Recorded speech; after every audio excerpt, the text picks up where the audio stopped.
कुमार भारद्वाज है और मोर सवाल है बेरोजगारी भत्ता ऊपर है। मोला 4 से 5 महीना हो गए, मोला बेरोजगारी भत्ता नहीं मिला थे और मैं यहाँ गाँव ला छोड़ के यहीं रहे आए हूँ। सीधे खड़े रहो, यहाँ माइक ऊपर कर लो, सीधे खड़े रहो। मैं यहाँ गाँव ला छोड़ के पढ़े बा आए हूँ और जो मोला 2500 बेरोजगारी भत्ता मिला रही सो मोला नहीं मिला थे।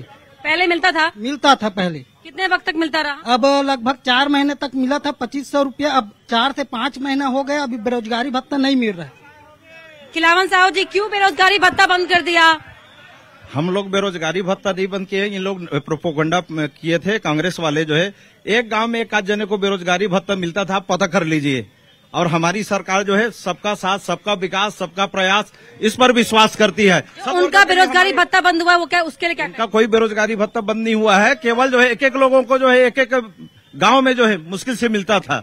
25 रुपया देने का कांग्रेस भूपेश बघेल जी की सरकार में छत्तीसगढ़ के 1,30,30,000 बेरोजगार भाइयों को 25 रुपया महीना मिलता था, जिसमें एक भाई मेरे अभी खड़े हुए हैं।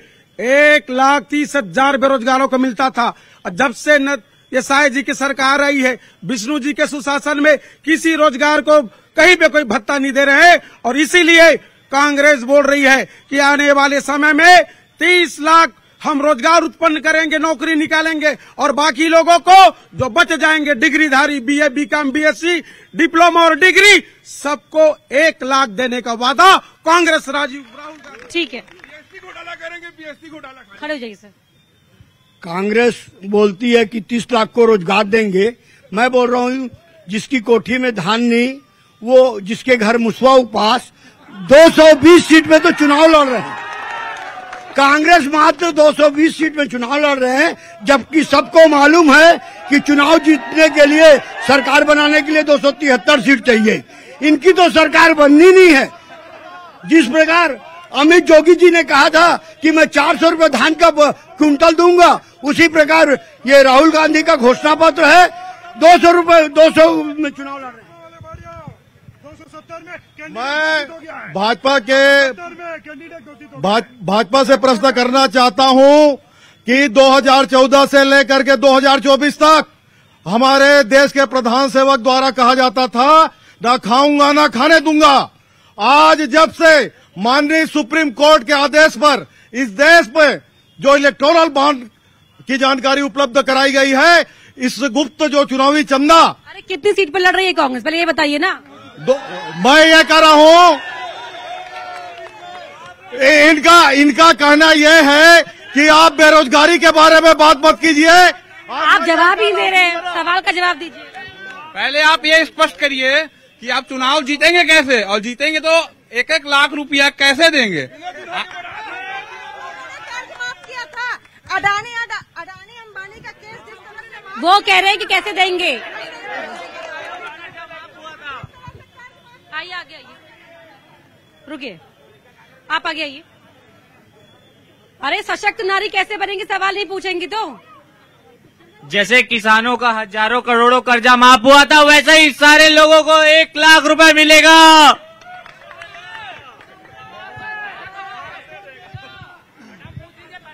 इस बात को मानिए कि जो हिंदुस्तान है ये हमारा देश, इस देश की आत्मा हमारे भगवान श्री राम है।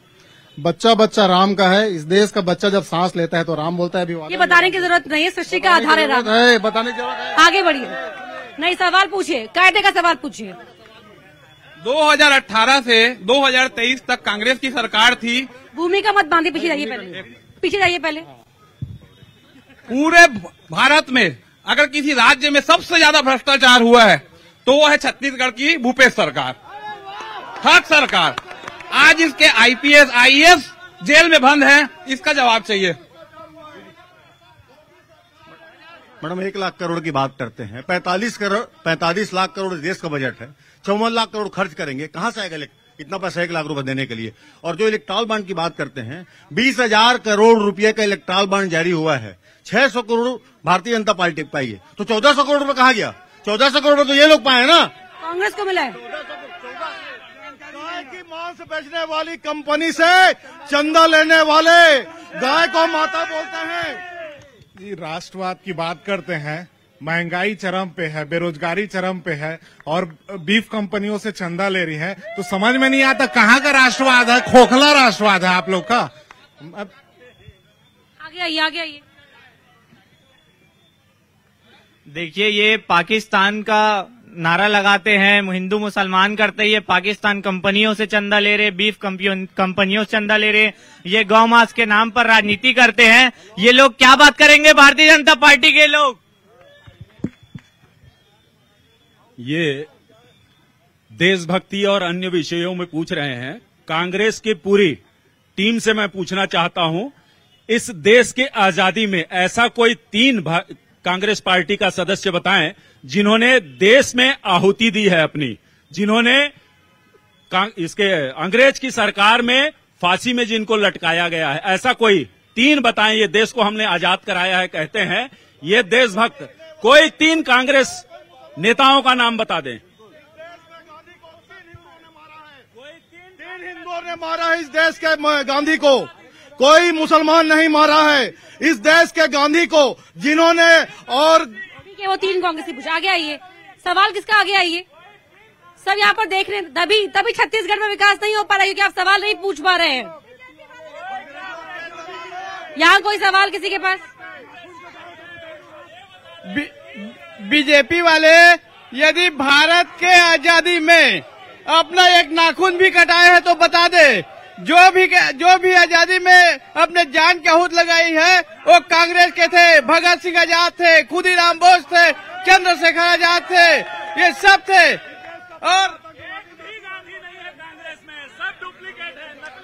और जो पीछे खड़े नारेबाजी कर रहे हैं ना, अराजकता मत कीजिए, अराजकता मत कीजिए। सवाल पूछना आगे आइए, तो मत पूछिए सवाल, नारेबाजी मत कीजिए वहाँ से। ये पॉलिटिकल रैली नहीं है, सवाल पूछिए, सवाल पूछने का मन चाहिए। आपने विकास पे सवाल पूछा है। नगर पालिका अध्यक्ष जी यहाँ के कांग्रेस के हैं। 2023 में नाली निर्माण में कमठा मतलब बांस डाल के ढलाई कर दिया जाता है, ये इनका विकास है, कांग्रेस सरकार का विकास है। 2023 में इस नगर पालिका में वो नगर पालिका अध्यक्ष हैं, नाली में सरिया के बदले बांस डाल के ढलाई की है, ये इनका विकास है। ये विकास है क्या आपका? नगर पालिका अध्यक्ष होना चाहिए।